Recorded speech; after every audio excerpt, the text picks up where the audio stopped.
My name is Mark R. LePage, and you are listening to Entre Architect Podcast, where each week I speak with inspiring, passionate people who share their knowledge and expertise, all to help you build a better business as a small firm entrepreneur architect.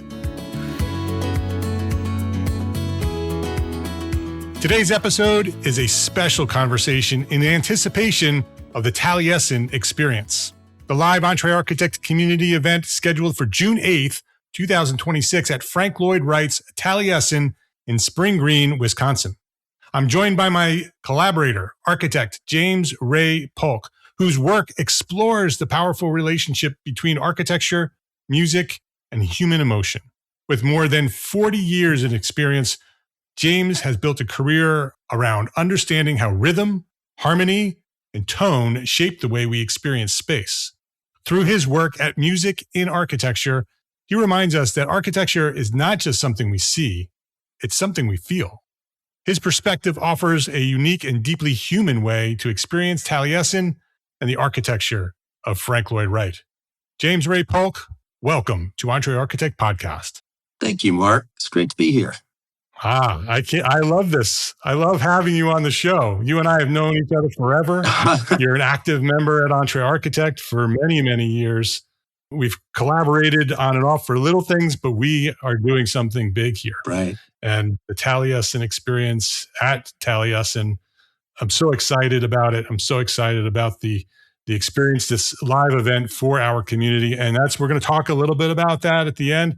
But this is a podcast about you, James. I want to know more about you. I want to know your origin story and how you got to where you are. So let's start there. When did you discover your passion for architecture, and who or what inspired you to get started? Well, that's interesting. I grew up around music, not necessarily around architecture, but from the youngest I can remember, church choir. So singing in church, singing in school choirs, being in the band, played trombone, took piano lessons. That was a pretty rich part of my life as I was growing up as a child. Were your parents musicians? My mom sang. My dad was a fan of music, and my dad took us to gospel sing. See, I grew up in South Mississippi, and so Southern gospel is that genre is kind of ground zero for where I was. And there would be what would be a festival, called festival today, but they were called gospel sings back then. And some of the big, more well-known groups would come through. And there was a good bit of musicality. They were making their own music. They weren't singing to tapes. They brought their instruments with them. And I was enamored by that. But the whole world of music in general, I thought I was going to be a band director, a composer, a symphony director. And then I took an architectural drawing class in high school when I was a junior in high school. And the reason I took it was because art wasn't offered at my high school. They didn't have art in the curriculum, and I wanted to draw. I like to draw. So I took a mechanical drawing course, and then as a freshman, then a couple of years later, I took the architectural drawing course. Our assistant principal was interested in that, so that was offered. And in our textbook, I saw Frank Lloyd Wright's Falling Water, Johnson Wax Building, and Price Tower. And I just remembered, it's almost like the sound of screeching tires when you put on the brakes. And I just stopped at that point and I just stared at the pages. I'd never seen anything like that before. It was like these buildings weren't walls and roof. They had a soul. They were alive. And I said to myself, I want to do that. I really want to do that. So that kind of changed what I thought was my trajectory into architecture. And so I enrolled in Mississippi State School of Architecture. It was a young school, but had a great dean there. Cornell recruited our dean, Dean McMinn from Mississippi State. He had already been dean at LSU and Auburn, and he knew everybody that there was in architecture. He could get on the phone and talk to these folks and say, yeah, come down here to Mississippi. One of my great memories there, educational opportunities too, is we had a vertical studio for a week we had Eisenman, Tigerman, Wow. Charles Moore, Paul Kennan from CNN, Robert Stern, and who am I leaving out here? There was another equally as famous, 6 famous architects who came into small school in South Mississippi and stayed a week, and we did a vertical studio. Mind blowing. Yeah. That sort of opened me up to the world, really, the world of architecture. So went through architecture school. I still was doing music. My college roommate was from Kentucky, and he turned me on to bluegrass. He had 3 cassette tapes, best of Doc Watson, best of Bill Monroe, and best of Flatt and Scruggs. And he played them over and over. And at first, it was a little abrasive. And then the more I listened to it, the more I thought, wow, there's something here. There's really something here. And then it almost got addictive in the sense that, okay, the more I listened to it, the more I heard. It's like the more you learn about anything, the more you see. Okay. So I'm going to tuck that away because that comes back later. So graduated from architecture school, moved to Washington, D.C., was there for about 8 years. Got a job with HOK. I interviewed over the East Coast between Washington and New York, and I got a few offers. I had worked a couple of years part-time before I graduated. And so I had a little bit of a portfolio of working drawings, which was to my advantage. And so I got a job at HOK in DC. They designed the Air and Space Museum, the original one, but subsequently after I left, the new one out at Dulles. Was there for a while, got my license, and then went out on my own. My college roommate, Marty, came to join, and that's when I bought my first mandolin. Were you still on the East Coast at that point? In Washington, D.C., Capitol Hill in Washington, D.C. I mean, we could see the Capitol Dome from where we were. Where I lived and our office was right down the street. You could see the Capitol Dome right there. I had a running path from my house down Capitol Hill, and it really is a hill, down Capitol Hill to the Washington Monument, touch the monument, come back, go up the hill, and to my house was exactly 5 miles. So I would run that a good bit. I don't know if you can do that. I don't know if you can get on the Capitol grounds now to do that, but I just ran right across the Capitol grounds. And so we were doing small projects, renovations, and we're doing pretty good for a new firm. And he had his guitar, and we would take a break. He would play his guitar, and I said, well, I need an instrument so I can play music too. So we went and I got a mandolin, my first mandolin, and then we played together a fair amount and had music parties. And so that was a lot of fun. He wound up going back to Lexington, Kentucky, and then I moved back to Hattiesburg, Mississippi. That was one of those hometown calling kind of things. I would go back and visit the folks and drive down the main street and think, oh boy, I could do so much better than this. And as a young architect, it seemed very simple, but it wasn't quite that simple. But I did move back and I built a lot of buildings there in Hattiesburg and had some nice projects there. And my firm grew pretty rapidly. And a few years in, not that many years in, I was up to 15 people in my firm. Wow. 3 project architects and 6 draftsmen and a couple of administrative people. Around what year is that? The mid-90s. And over the course of the 90s, I designed probably over 1,000 buildings, but built 600, something like that. Maybe I may not have designed 1,000, but there were a couple of hundred that weren't built. But I was doing a lot of work. The problem was I burned out doing it. I mean, it was like every morning I would get up at 4 a.m., go straight into work, and then take a break go home at 7, take a shower, be back in by 8 when everybody came in, and then be in meetings all day. And that was 6 or 7 days a week and then I would work well into the evening. I would work 12, sometimes 16 hours a day every single day. And after a while, it just really started taking a toll on me. And then I came to a point where I'd kind of leveled off at 10 people in the office. And I got this commission for the hospital I was born in, still had the same delivery room and emergency room. Well, they were building a new wing on their hospital delivery and emergency room. So I had done a design project for a doctor there, a really cool renovation of his house. And so he suggested to the hospital, hey, get James Polk to do this. And they had an architect there for the last 20 years that had been working on things. And the administrator said, okay, well, let's have them both do a scheme on it, and we'll both do a plan and look at that, and we'll award based on which plan we like. So it's kind of a competition. So we did that, submitted a plan, and they called me and said, congratulations, you've got this job, biggest project to date that I got. And this is great. It's a big cash heavy project. Life-changing. Yeah, life-changing. So felt really good. Then I got a call a couple of days later, and the administrator was I could tell by his voice something was going on.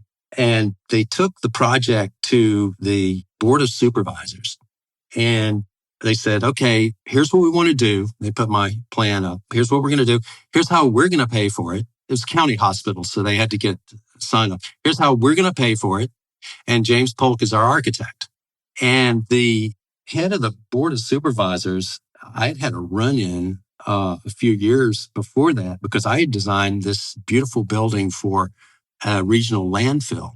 And it was the administration building. And it was very barn-like structures, not expensive at all. At the time, it's like $85 a square foot. That was a long time ago, but still, it was very inexpensive. And the landfill had the city jurisdictions and the country jurisdictions. Well, the guys from the counties got into a big argument, and they were pounding on the desk, literally, and said, we don't need no Taj Mahal. We need a metal building with no windows. And the guys from the mayors and the aldermen from the cities were going, well, wait a minute. We're bringing school kids out here. We've got the board meetings out here. It's a beautiful building, but he says he can build it for that amount of money. And let's do it. So they voted on it, and the city folks all voted yes. And there were 5 of them. And when it came for the country folks to vote, they didn't vote. They abstained. They wouldn't even put it on, but they were steamed. Well, turned out the head of the board of supervisors was one of those guys. And he said, well, you can build what you want, but you can't use old James Polk as your architect. And he said, sorry, but you're out. Oh, wow. And we built that earlier building for exactly the amount of money, no change orders. And it's one of my best buildings. Yeah, it's one of my favorite buildings. And everybody that goes into that, the administrator told me about the landfill building. He says, everybody who comes in here comments on how beautiful this building is. All right. So that's what got me yanked from that job, me doing what I consider some of my best work. Well, you can imagine the sense of unfairness of that. Well, a couple of other jobs just kind of fell through at the same time. I almost had a heart attack. Literally, 39 years old, I almost had a heart attack. It was apparent that if I kept on doing what I was doing, I was going to have a heart attack. And so I went to the firm and said, okay, this is it. I'm closing it down. And I had, 50 active projects. Maybe not then, maybe by then 30, because they were getting bigger. So when was this? When did you close it down? Late 90s, 99. So in 99, I said, that's it. I'm closing it up. You guys find jobs. And it took me a year to finish up the different projects. So totally changed my trajectory, totally unplanned. But I knew as a matter of survival, I couldn't do it anymore. So I got down to just me and finished my last job. And then literally the week after I finished my last job and didn't have anything to do, the wife of a friend called me from Minneapolis and said, hey, is this James Polk, the new Neil Doherty, my husband? And yeah. I'd known him in college, and then it wasn't internet back then. So lost contact. He said, yeah, I know you haven't seen him for a while, but he still talks about you. And so I'm giving him a 40th birthday party. This is your life birthday party. Will you come up to Minneapolis and surprise him? And I said, well, for the first time in, I can't even remember, I've got time to do that. So sure. So I go up there, drop in on him. That was fantastic. And when I came back, when I came back, I'd never been to Taliesin. So I got there and got on the last tour of the day. And as we were coming around the bend and Taliesin in the tour bus and Taliesin came into sight, it just overwhelmed me. And I was fighting back tears. I didn't realize this was going to happen, but it was very emotional. And so we did the tour and I said to myself, this would be a place for a sabbatical. And, I could maybe get a place here and go and get a job in Madison somewhere 40 miles away. I mean, everything fell into place. Once I decided, hey, I think I need to do this, everything fell into place. This house right across from Taliesin, I was talking to a guy at the gift shop who's become a good friend. And they asked me where he lived. He lived in that house, that Gambrell house across the street from Taliesin. I said, oh, that's a really kind of a nice house. Well, I don't, it's got some problems. It's old and we're moving out next. I'm getting married and we're moving up to some other place. I said, okay, well, introduce me to the owner. And he did.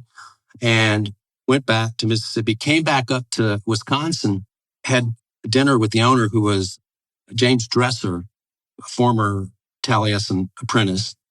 And by the end of the dinner, I was in the house and he had hired me to do drafting for him. And I'm in the house, I'm looking at 3 Frank Lloyd Wright buildings from my front window. And that was the easiest thing I've ever done in my life. The last year of the architecture was the hardest thing I'd done in my life. But once I let go of that, it got really easy. And then all of a sudden I was there. And so I got to know people at Taliesin. And the entrance to that was Taliesin Chorus. They let me join the Taliesin Chorus. And so I sang with them and got to know people like Tom Casey, his wife Effie. And Tom was one of the main apprentices that did like Marin County. There's a story that I will tell at the Taliesin Experience about the Marin County Civic Center and the Magnificent 7 apprentices that did the drawings for that in a very short period of time. So one thing led to another. And in retrospect, I was very bold to go around showing the senior apprentices my portfolio. And of course they, yeah.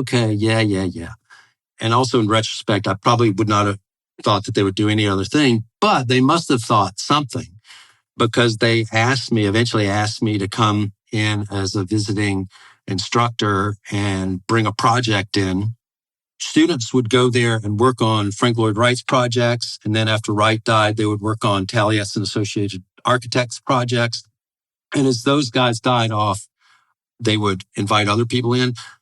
I found this out afterwards. I was the first non-Taliesin graduate that they brought in for learn by doing. They'd bring people who worked on, and so they worked on my project. Wow, what an honor. Turned out to be the New American Village. It was a new community that I got a commission to do right after Katrina, a 67-acre development. So they worked on that, and we created in the class a New American Village principles of designing new cities anywhere. So we have some guiding principles that we developed. And also it was my design, but the students built this amazing model that shows really well and is still at Taliesin West.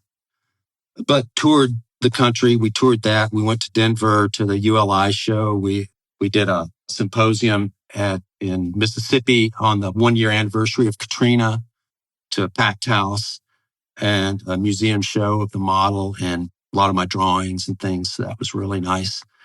And so After that, I moved back to Hattiesburg, and that's where I've been ever since.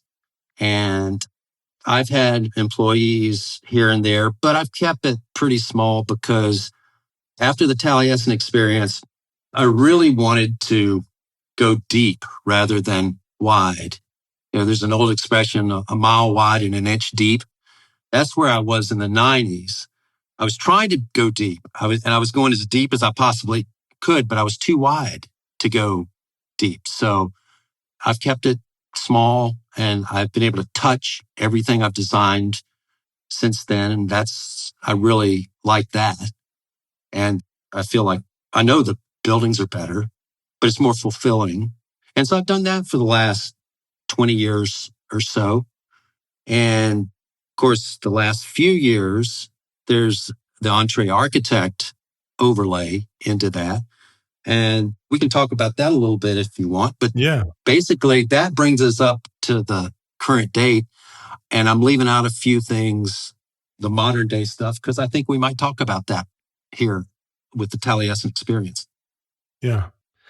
I know that music and architecture are still a major part of your life and your career and the work that you do. Tell me a little bit about how you brought music and architecture together. In retrospect, they've never been apart. Even when I wasn't consciously thinking about infusing architecture with music, I was doing it. I was giving a building a rhythm. I mean, I naturally went to rhythms in buildings and melodies and counter melodies and tone. Tone is another one. Tone, when everything is just resonant. It's just resonant. And that's my watchword is resonance. I want things to resonate, whether they're this or that, or I try to work with them until there's a resonance that you can feel. And when that happens, like in good music, art, architecture, if it resonates, you feel it before you see it. And that's what's meaningful to me. That's what I'm after, is having that resonant feel. And then you can look at the different articulations, but it's really that feel that I'm after, that resonant feel. Yeah. So music from the very beginning has been a significant part of what you do as an architect. More recently, it's become very intentionally part of what you do. Yes. You've renamed your firm, literally, Music and Architecture. Yeah. What was the inspiration of that move from James Polk to Music and Architecture? Well, I think this is a good place to bring in Entree Architect, because one of the things I learned through every just the supportive individuals, but also seminars and more consciously educational sort of things, is that authenticity there's a power in authenticity. For the early part of my career, yes, I was authentic by default because, I mean, you put yourself into something whether you know it or not. But I was pretty generic in the sense that I was going after every project, every single project. Did I know how to do it? Well, no, but by the end of it, I might hopefully know how to do that. So I got a lot of experience, but then again, it was wide and it wasn't deep. And yes, I would go as deep as I could, but it was still more generic than I would have liked it to be. And so since I've been involved in Entree Architect, thinking about, branding, but we can get to that. The authenticity part. What can I do that nobody else can do? What can I bring to it that nobody else can bring to it? And that's what I started thinking about and listing my attributes, my strong points. Then the natural thing in a career, I think, is to try to shore up the things you don't do well. And everybody needs to do that. I spent the first part of my career doing that. But after decades doing it, I feel enough competency in a lot of the I dotting and T crossing areas that I got really more interested in saying, what can I offer the world that's me, that nobody else can get, and that's just me? And it's the music part. It's something I do naturally. It's something that the music came before the architecture. So it's something that I'm comfortable with. I'm comfortable talking about. I'm comfortable designing with it. And so now I work with musicians. I work on music related projects, performance related, anything having to do with music. And also I'm open to people who want to put musicality into their project, people who want that intentionality into a project. So I've gone from taking every single project to being very selective about the projects. And when it's just me and I don't have a payroll, then that's a lot easier. So easier said than done if you've got a big firm. Turning a big firm around is a pretty monumental thing. But I had the luxury of at least I say alone. I have assistants and drafting people and consultants and things like that. But that's really where it was at, finding what I do that nobody else does. So when someone hires me, they hire me because it's me. They don't hire me because they want an architect who is in Mississippi, who's got a license there and this, that, and the other. They don't want a generic architect. And if they do, then I can send them to somebody. I can say, hey, I'm not your person. So what happens though, there's a magic when that happens. There are far fewer projects, but the projects I do have, since I've shifted into music and architecture and why are you going to hire me? And they have to tell me why they want to hire me personally. No one has ever negotiated a fee with me. I put the fee out there and that's it. The people accept the fee that I put out there. In the last 5 years, I've never negotiated a fee. And my proposals, I think I'm 100%. Yeah. I mean, that's the power of niching down like that and focusing on one specific thing, your unique ability, right? The one thing that you do better than anyone else in the entire world. Yeah. And then go all in on it, right? So literally musicandarchitecture.com is your website, right? So you've gone all in. That's it, right? So it's either architecture that has some sort of music focus or the client has some sort of desire to incorporate music into their architecture. That's right. If it's not that, it's not you. That's it. Right? And if it is that, there's nobody else who does that. Right. Exactly. Let's take a quick break to say thank you to our sponsors for their support of this episode. This episode of Entre Architect Podcast is supported by WeCollabify, one of our trusted allied partners. As this community has grown over the years, one thing has become very clear to me. The partners we choose matter. Allied partners are not sponsors. They're not advertisers. They are organizations that we've taken the time to get to know, to work alongside, and to trust. They understand the real pressures of practice and the responsibility that comes with leading a small firm. WeCollabify earned that trust by helping small firm owners address a challenge that sits at the center of long-term firm health, building capacity in a way that supports people, not just projects. Their insourcing model brings skilled design, BIM, and technical professionals directly into your team. They work in your time zone, inside your systems, and part of your day-to-day workflow. That integration allows firms to add capacity when it's needed, scale with intention, and grow without sacrificing culture, leadership focus, or quality of life. If you're thinking beyond short-term fixes and focused on building a firm that lasts, I encourage you. Go learn why WeCollabify is one of our trusted allied partners.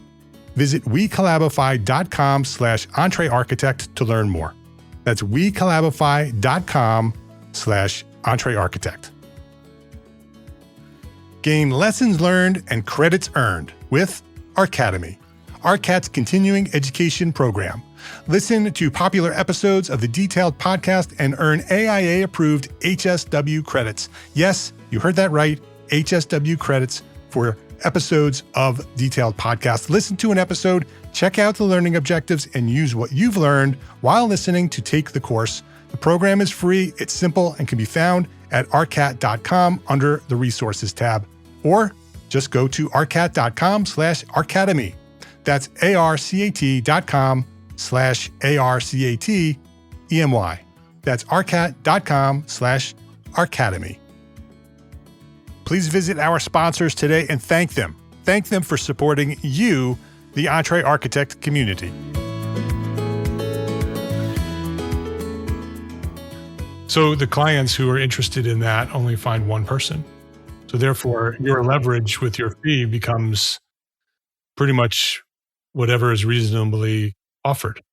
I'll add this, and this, because this may be helpful, is that on my questionnaire, on my entry questionnaire, if you press the Work with James tab, Yeah.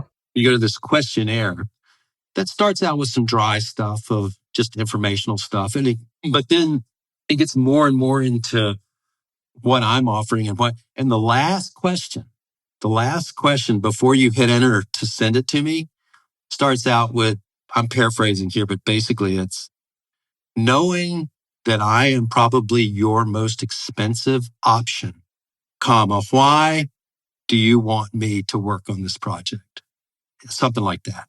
But I preface it knowing that I will probably be your most expensive option. And everybody who's gone in through there, and it hasn't been a lot, but every single person who's gone through there has become a client. Fantastic. Yeah. And has accepted my proposed fee without question. Yeah. And you've spoken with me, and you mentioned it a bit earlier, that you credit the people in the community at EntreArchitect with a lot of the inspiration and support and courage to do something like that. Yeah, support and encouragement, that's a big part of it. Because in a vacuum, saying that you're going to go from being open to every job to I'm only going to do one out of a million jobs or whatever, that's a pretty scary thing. But just being able to have these conversations with peers who are supportive. And, the thing I love about EntreArchitect is many times in the world of architecture, people are territorial. Architects are very territorial. Yes. And literally, you walk in their office and they'll cover up their title blocks, and that's just not a healthy environment, I don't think. But EntreArchitect, like on the Facebook page, if you post it on the Facebook page, hey, I've got this flashing detail that I'm scratching my head over, and this is what I've got so far.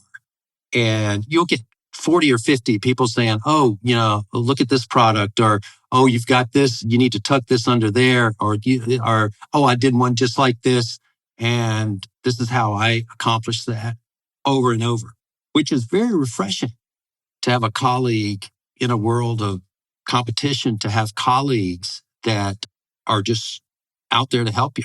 I mean, it's very refreshing.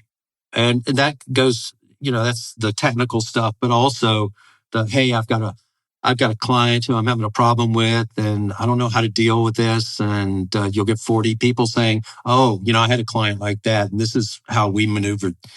So there's information, but there's also support and encouragement. So I learned a lot about branding and a lot about focusing on the niche that is James Ray Polk. And as I moved forward and pressed forward and pushed away all these jobs, Takes a lot of courage. pushed away all these jobs. And then the grass started growing and it got really green and lush. And not that there were a huge number of projects, but if it's just me, I don't need that many projects. I've got plenty of work. In fact, to do this tour that I'm planning, I've turned down a fair amount of work just because of this, just because I'm opening space for this tour. I don't know if I'm going to accept another job this year. Tell me about the tour. And last year you came to me and you said you were thinking about doing this tour and that you had this idea for an event to launch the tour from Taliesin, this place that is so special to you and so special to so many architects. that you wanted to bring architecture and music and this music tour that you were about to launch and launch it from Taliesin, and you wanted the Entree Architect community to be part of that. Tell me the inspiration for that and how that came about. So over the last few years, I've done a deep dive into the mandolin music of Bill Monroe, who was the father, considered an undisputed father of bluegrass music. He invented a genre of music, and that's pretty powerful for one individual to do. And interestingly enough, Bill Monroe, who's father of bluegrass, and Frank Lloyd Wright are totally opposite in many ways, but are very similar in many ways. They each had about a 70-year career. They both came out white hot as 20-year-olds and had a great early career, but kept reinventing themselves all the way through their career. Frank Lloyd Wright was designing new and even more modern buildings up until the day he died. Bill Monroe had a tune he wrote called Trombolin, which was bringing the trombone into bluegrass, which was, it was like Steve Jobs. He created the thing and then he was reinventing the thing after he created the thing. Even though the thing he invented was fantastic, right? He's still recreating that thing. And that was very inspirational. So I wrote a collection of music, instrumental music based on the mandolin music of Bill Monroe and the architecture of Frank Lloyd Wright, using principles I've learned from Frank Lloyd Wright's architecture, designing the songs, designing the tunes. And so that collection of tunes I recorded with an amazing studio band.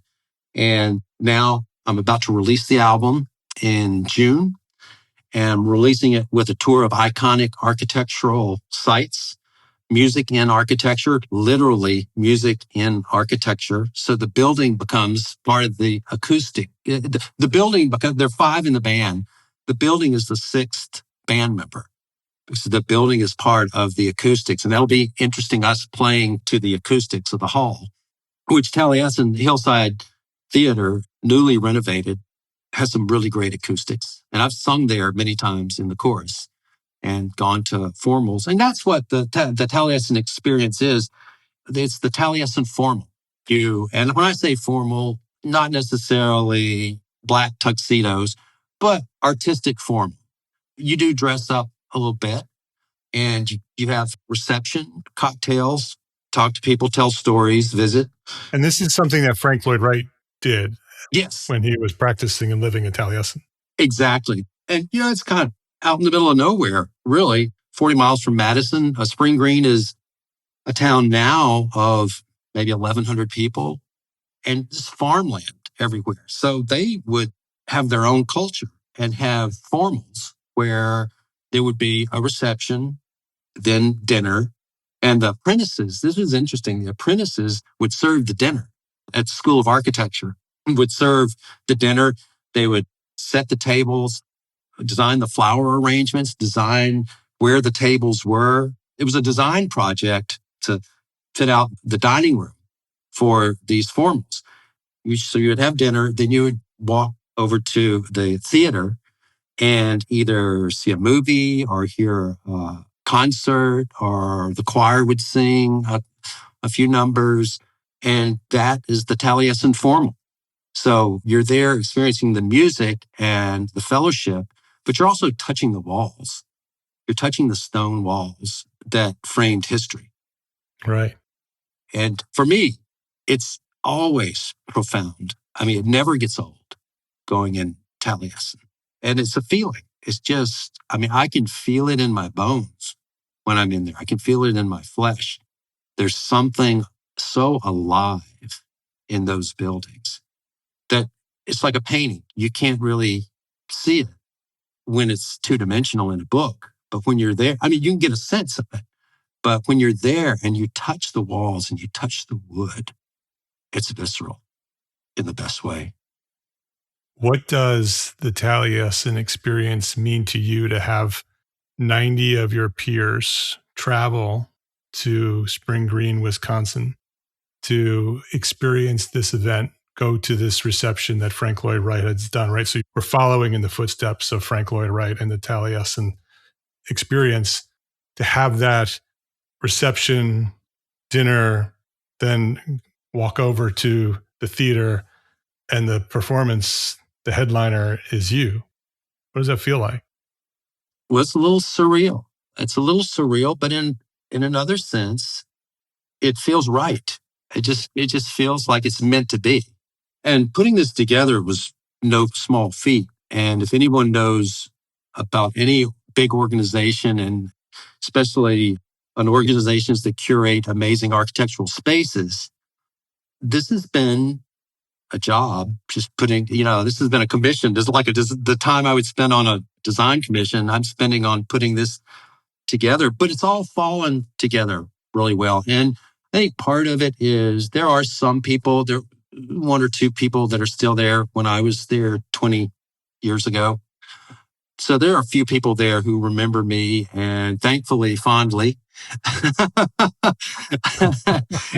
So there was a little bit of an entree there, but it was the proposal of bringing music into architecture. And also, one of the reasons they brought me on is to teach, is that Tom Casey told me that I understood the principles that Frank Lloyd Wright was putting out there better than a lot of the people who went to school there.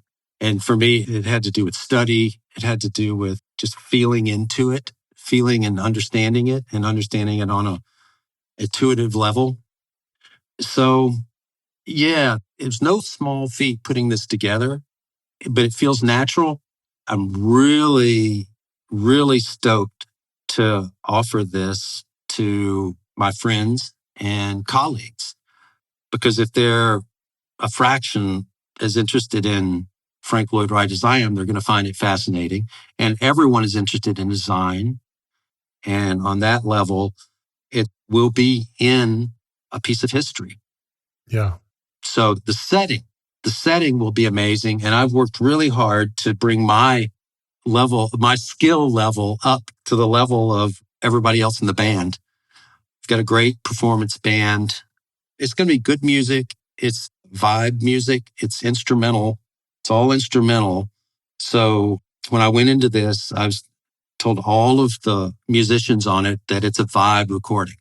It's not about playing every note exactly the same every time. It's about feeling your way through it, understand the idea. And this goes back to Frank Lloyd Wright and his design. Understand the idea, understand the nature of the idea. And then everything, all the articulations in that and all the details in that tune reflect back to the nature. They spring from the nature of that tune, just like all of the design decisions in a Frank Lloyd Wright building would spring from the main idea of the building. So in that sense, the songs are analogous to how to put together a building, and each one's a facet. Each one shows that building from a different angle. So I told the musicians that we lock in on the melody, lock in on the idea of the tune, and then if it feels right, play that. Don't reach over here or reach over there to go get something to pull it in. Right. There doesn't need to be any ornament on this that's not springing from the idea of the tune. So I think people are going to enjoy it, and I'm really excited to have this come about. Yeah, I'm looking forward to it. This event is a unique, once-in-a-lifetime opportunity. It is. This is not a reception that Taliesin does all the time and we're just plugging into it. This is an event that James has designed from the beginning to the end. It is a once-in-a-lifetime opportunity. This is the only time this will ever happen. And so if you are a member of this community, you should go to entrearchitect.com/Taliesin. Go check out the details. Learn how you can get tickets. It is limited to 90 people and tickets are already on sale. So grab your tickets now if you're interested in going. And this is a place that you want to go. This is an event that if you don't go, I think that you may be feeling it, right? I think you may be regretting it if you don't go and it's happening and you're not there. So entrearchitect.com/Taliesin to learn more. James Ray Polk is his name. musicinarchitecture.com is his website. If you want to go check out what he's doing at his architecture firm and the inspiration, it's all there, musicinarchitecture.com. If you want to listen to some of James's music, James Ray Polk on Spotify, search for James Ray Polk. Don't just search for James Polk because that's a different musician. So James Ray Polk, you'll find James. On YouTube and TikTok, the Mississippi Sawyers, that's his band, is the Mississippi Sawyers with an S, Mississippi Sawyers. Make sure you search for Mississippi Sawyers on YouTube and TikTok, and you'll find that. We'll have links to all of this on the show notes for this episode and entrearchitect.com/Taliesin, June 8th. June 8th, which is Frank Lloyd Wright's birthday, which makes it extra special. Yes. All you got to do is remember Frank Lloyd Wright's birthday. Right, June 8th, 2026 at Taliesin. It is Frank Lloyd Wright's birthday, which makes it even more special. Just a little history. The Frank Lloyd Wright birthday formal was always the biggest and most special of the year. So here we go. It's amazing. entrearchitect.com/Taliesin to learn more. James, thank you very much for the work that you do. The story that you just told is fascinating. The courage that it took to shut down a fully functioning, successful firm in order to shift your focus to new things is inspirational. And then you did it again with music and architecture. Total shift. Takes tremendous courage to do that. So thank you for telling that story to inspire others who may be feeling similar things. Thank you for bringing this amazing event to our community, because you could have just done this on your own and offered it to the world, but you brought it to us, to Entre Architect, and I thank you for that. This is going to be an amazing event for the people who attend. And thank you for coming by here and sharing your story and your knowledge at Entre Architect Podcast. Oh, man, thank you so much, Mark. Entre Architect has meant so much to me over the past few years, and it is in part the reason that I'm doing what I'm doing. So thank you for founding the organization and making it into a very vital force. And I'm just so happy to share my music with the members. You're welcome, James. If you enjoyed this episode of Entre Architect Podcast, please share a link with a friend, because that's how we've continued to grow and serve thousands more small firm architects just like you. Thank you to our sponsors for this episode. Links to the sponsors and all the resources we discussed today, they are all available in the show notes for this episode at entrearchitect.com/podcast. Entre Architect is a proud member of the Gable Media Network. It's the multimedia network moving the architecture, engineering, and construction industries forward through the power of storytelling. You can earn AIA continuing education credits by listening to select episodes of this podcast and many others at gablemedia.com/members.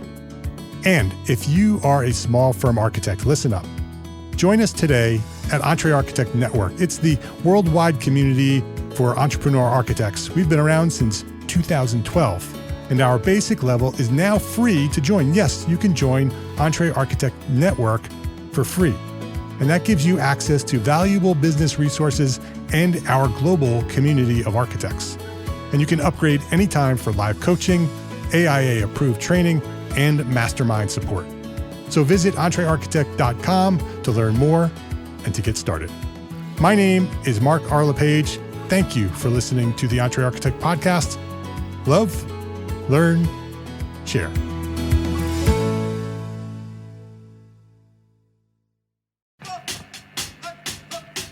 If you're an architect, a designer, a firm leader, or an entrepreneur trying to build something that actually lasts, there's a new podcast just for you.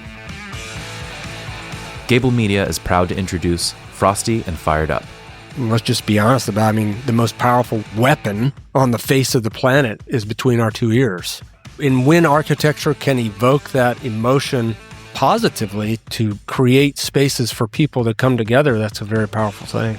Hosted by Miller Caldwell, CEO and principal in charge of Caldwell Architects, this podcast was created out of a simple belief: architecture deserves better leadership, better culture, and a healthier profession. The actions of every architect affect every other architect in some way. What I mean by that is, if we are not focused Maintaining the health of the profession. Right. If we're not focused on those things and we're only focused on our internal needs, there's a greater ecosystem that we have to respect and we're responsible to. Over the last decade, Miller has been on a personal journey, figuring out what it really means to lead, how discipline shapes outcomes, and why culture always matters more than strategy alone. Along the way, he realized these conversations shouldn't stay inside the walls of his firm. We all have our superpowers in what we do, and I would say one of my superpowers is probably business development. And the way I've become better at business development, I would say, is being intentional about connecting. When you're invited to do something, say yes. Frosty and Fired Up shares honest conversations about the things architects don't always say out loud: ownership, accountability, wellness, mindset, money, leadership, and the hard work behind meaningful design. Unfortunately, architecture is a slow art. It takes a long time to produce. It takes many years to get good at it. His decisions are what take the longest time. It's not the drawing, usually. You'll hear conversations with people who challenge and sharpen leadership, helping push the profession forward. This isn't about perfection. It's about getting better. One decision, one habit, one day at a time. That ultimately is the process, right? I mean, focus on what's in front of you, what the priority is, and work your way through it. It is going to be hard because it's supposed to be. It's supposed to be hard because it means something. Subscribe now at the link in the show notes. Frosty and Fired Up, now available wherever you get your podcasts.